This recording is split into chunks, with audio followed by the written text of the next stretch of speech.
بسم اللہ الرحمن الرحیم۔ ملک شام ایک قدیم اسلامی ملک ہے جو نبیوں کا مسکن رہا ہے، جہاں بے شمار انبیاء کرام مابعوث کیے گئے۔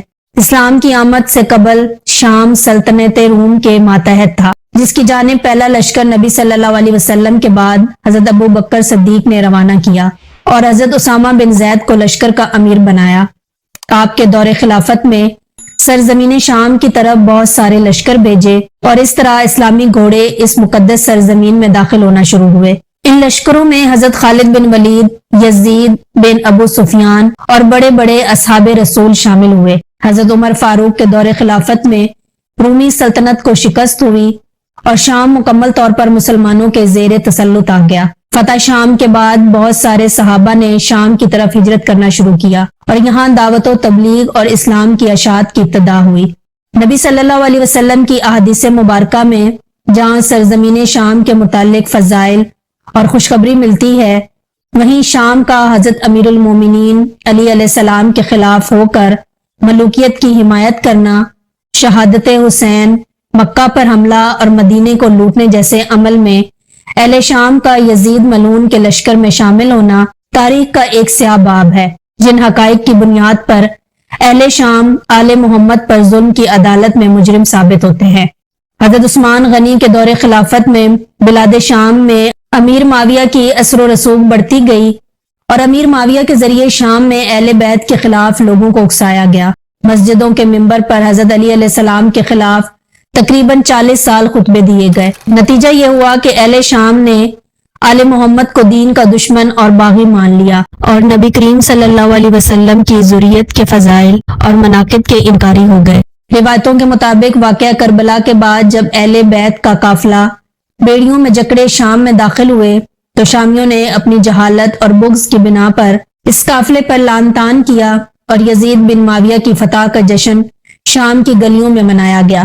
جب اہل بیت کے اس مظلوم قافلے کو یزید کے دربار میں لایا جا رہا تھا تو سپاہیوں نے شام کی ایک مسجد کے قریب قافلے کو روکا۔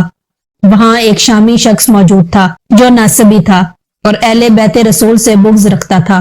جب اس نے قافلے کو دیکھا تو کہنے لگا، شکر ہے اس خدا کا جس نے تم لوگوں کو ہلاک کیا اور بغاوت کی آگ کو بجھایا۔ وہ اہل حرم کو مسلسل بے عزت کرتا رہا اور الٹی سیدھی باتیں کرنے لگا۔ جب حضرت امام سجاد علیہ السلام نے اس کی باتیں سنی تو آپ نے فرمایا، میں نے تمہاری باتیں سنی اور جتنی بھی بغض و حسد اور کینہ کی آگ تمہارے دل میں تھی اس کو تم نے اگل دیا، لیکن انصاف کی بات یہ ہے کہ جس طرح سے میں نے تمہاری باتیں سنی تم بھی میری بات غور سے سنو۔ امام علیہ السلام نے فرمایا، کیا تم نے قرآن پڑھا ہے؟ شامی بولا، ہاں پڑھا ہے۔ امام نے فرمایا، کیا تم نے اس آیت کو بھی پڑھا ہے؟ اے رسول خدا، آپ کہہ دیجئے کہ میں تم لوگوں سے کوئی اجر نہیں چاہتا ہوں سوائے یہ کہ میرے اہل بیت سے محبت کرو۔ سورہ شورا۔ شامی بولا کہ ہاں پڑھا ہے۔ امام علیہ السلام نے فرمایا، وہ رسول خدا کے قریبی رشتہ دار ہم ہی ہیں۔ کیا تم نے قرآن میں اس حق کے بارے میں پڑھا ہے جو صرف اور صرف ہمارے بارے میں ہے اور دوسرے مسلمانوں کا اس سے کوئی تعلق نہیں؟ شامی کہنے لگا کہ نہیں پڑھا۔ امام علیہ السلام نے فرمایا، کیا تم نے یہ آیت نہیں پڑھی اور قرابت داروں کا ان کو حق دے دیجئے؟ شامی بولا، جی ہاں پڑھا ہے۔ امام سجاد نے فرمایا، ہم وہی ہیں جن کے بارے میں اللہ نے اپنے نبی کو حکم دیا، ہمارے حقوق کا خاص خیال رکھیں، انہیں محترم جانیں۔ شامی بولا، کیا آپ وہی لوگ ہیں؟ امام علیہ السلام نے فرمایا، ہاں۔ پھر امام نے پوچھا، کیا تو نے یہ آیت نہیں پڑھی؟ یہ جان لو جو کچھ تمہیں مال غنیمت ملے تو اس سے 5واں حصہ خدا، رسول اور قرابت داروں کا حق ہے۔ شامی کہنے لگا کہ ہاں پڑھا ہے۔ امام علیہ السلام نے فرمایا، وہ قرابت دار ہم ہی ہیں۔ پھر امام نے پوچھا، کیا تو نے سورہ احزاب کی وہ آیت نہیں پڑھی جو ہمارے حق کے بارے میں ہے اور دوسرے مسلمانوں سے اس کا کوئی تعلق نہیں؟ شامی بولا، نہیں۔